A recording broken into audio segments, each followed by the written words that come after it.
Les premiers chrétiens passaient des nuits en prière. Ils ne luttaient pas contre l'ennemi avec des armes terrestres, même lorsqu'ils étaient jetés en prison.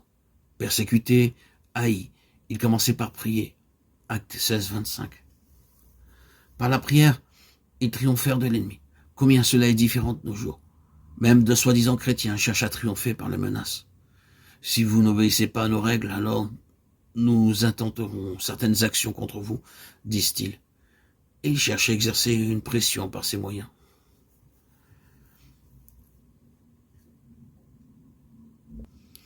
Il y a, premièrement, l'enseignement des apôtres, deuxièmement, la communion fraternelle, troisièmement, la fraction du pain et quatrièmement, la prière.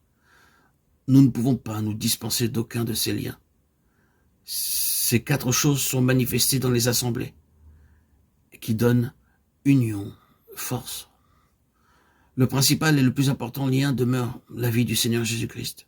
Lisez Éphésiens, chapitre 3, examinez très soigneusement tout le chapitre.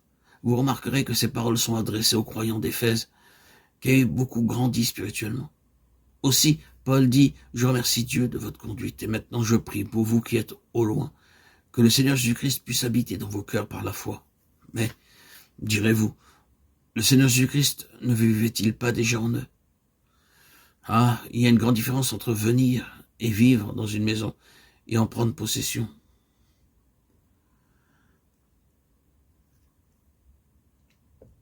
Vous pouvez rester en tant qu'invité dans n'importe quelle maison, mais vous n'avez pas la pleine liberté de faire ce qu'il vous plaît dans cette maison. Lorsque vous possédez la maison, vous avez liberté et autorité sur toutes les parties de la maison, et ce, continuellement. C'est ainsi que notre Seigneur doit vivre en nous. Il doit occuper chaque sens et chaque faculté de notre être.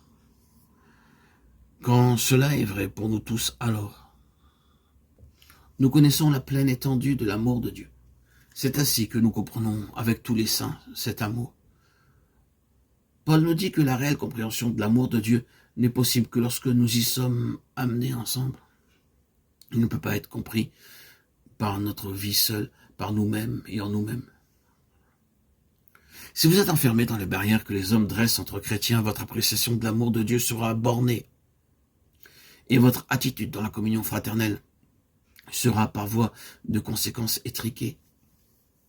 Vous devez surmonter toutes ces barrières et être capable d'aimer les enfants de Dieu dans toutes les parties du monde, avec un grand cœur.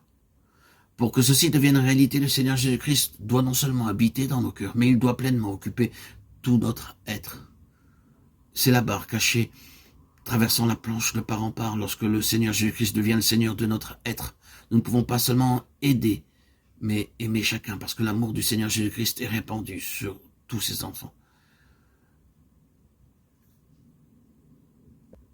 Mais si ce n'est pas ainsi, un tamoul aimera un autre tamoul, un blanc aimera un autre blanc, un noir aimera un autre noir, et ainsi de suite. Ce n'est pas l'amour qui englobe tous les saints, ce n'est pas l'amour divin. Quand un véritable croyant rencontre un autre croyant, il ne posera jamais la question « quel est votre caste ou votre métier ?» L'amour de Christ les liera ensemble immédiatement, parce que la vie de Christ a pris pleine possession de leurs deux cœurs. Puisse le Seigneur fortifier ce lien caché dans la vie de nous tous.